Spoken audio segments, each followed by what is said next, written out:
Welcome back. And now, the tale of Gertrude McFuzz. There once was a girl bird named Gertrude McFuzz, and she had the smallest plain tail ever was.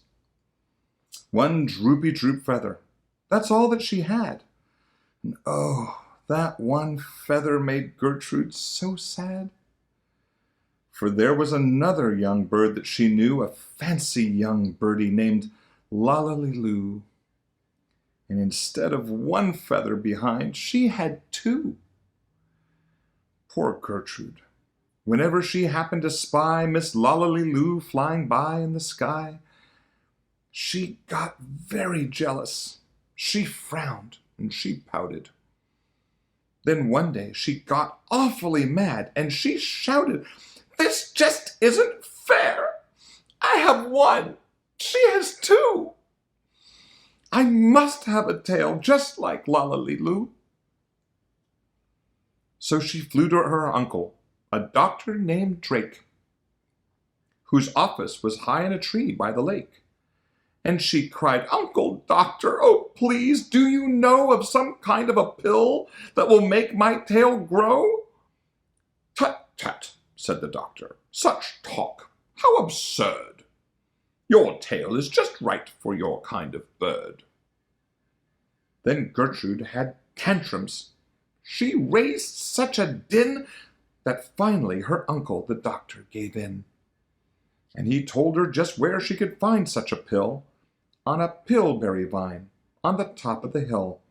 "Oh, thank you," chirped Gertrude McFuzz, and she flew right straight to the hill where the pillberry grew. Yes, there was the vine, and as soon as she saw it, she plucked off a berry. She started to gnaw it.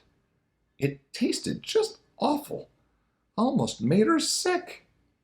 But she wanted that tail, so she swallowed it quick. Then she felt something happen. She felt a small twitch, as if she'd been tapped down behind by a switch. And Gertrude looked round, and she cheered. It was true! 2 feathers, just like Lallaliloo. Then she got an idea. "Now I know what I'll do. I'll grow a tail better than Lallaliloo. These pills that grow feathers are working just fine." So she nibbled another one off of the vine. She felt a new twitch. Then Gertrude yelled, "Whee! Miss Lalla has just only 2. I have 3. When Lallaliloo sees this beautiful stuff, she'll fall right down flat on her face, sure enough.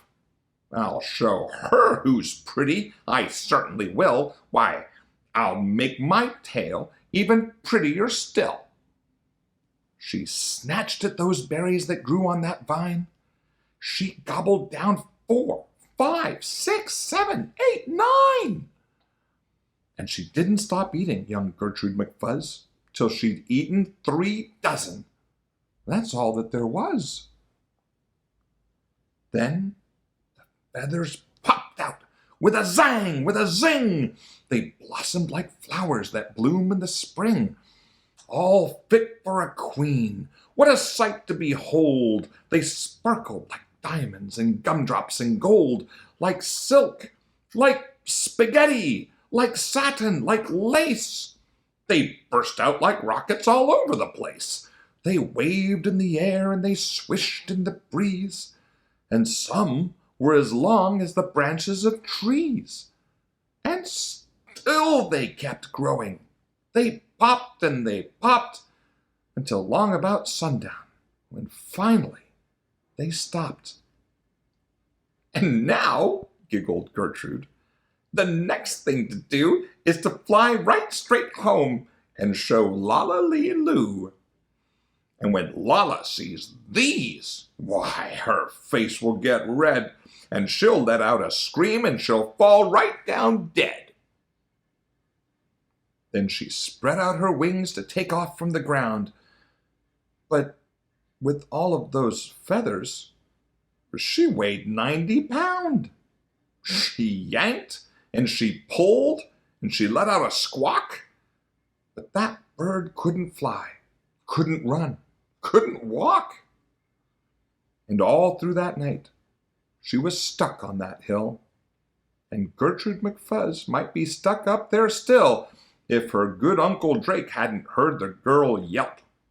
He rushed to her rescue and brought along help.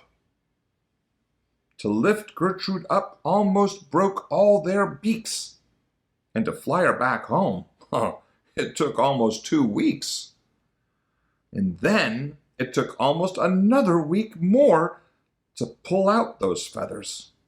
My, Gertrude was sore. And finally, when all of the pulling was done, Gertrude, behind her, again, had just one. That one little feather she had as a starter. But now that's enough, because now she is smarter. I love these stories, and I hope you do too. And if you like this one, then subscribe. There's going to be new material every Thursday. See you next time.